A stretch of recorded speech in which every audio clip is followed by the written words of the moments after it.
Welcome to our video on the bubonic plague, or simply the plague. Earlier this week, a herdsman in the Chinese region of Inner Mongolia was confirmed to be infected with bubonic plague.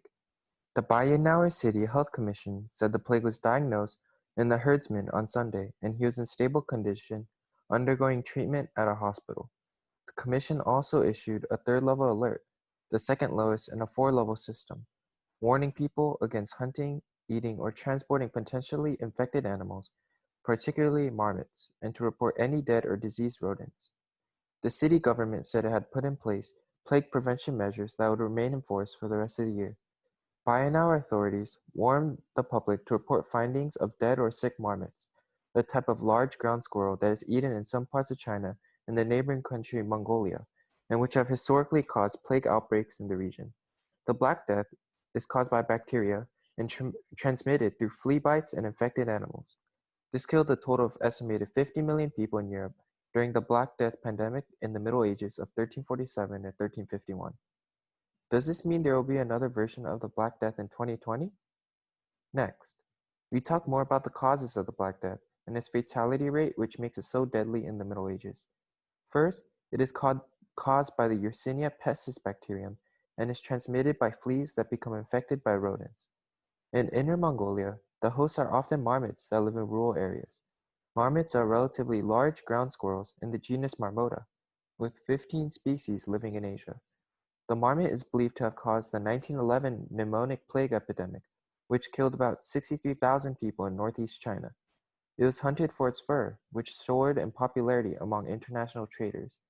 The diseased fur products were traded and transported across the country, infecting thousands along the way. Bubonic plague, which is one of plague's three forms, causes painful, swollen lymph nodes, as well as fever, chills, and coughing. The other two forms include septicemic plague, when plague bacteria multiplies in your bloodstream, and pneumonic plague, which affects the lungs. Untreated bubonic plague can turn into the more fatal pneumonic plague, which causes rapidly developing pneumonia after bacteria spreads to the lungs. Bubonic plague is considered a zoonotic virus, and it can also transmit within animals in their ecosystems.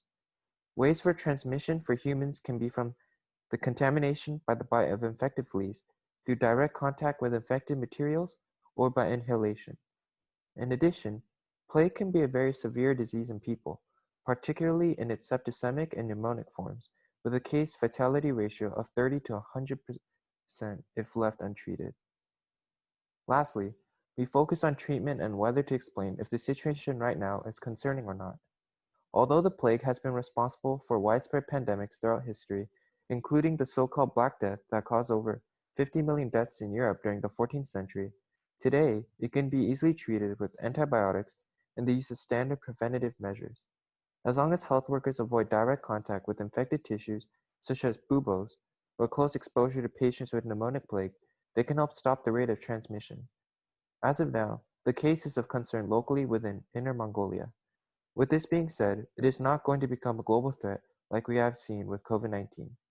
Despite this, however, treatment has not eliminated the virus entirely and has made a recent comeback, leading the World Health Organization, or WHO, to categorize it as a re-emerging disease. Anywhere from 1 to 2,000 people get the plague every year and does not count the unreported cases. This is it for our video. Thank you if you have stayed until now, and we will post more on the bubonic plague if more important up-to-date news is out. For now, we hope you all stay safe. Thank you.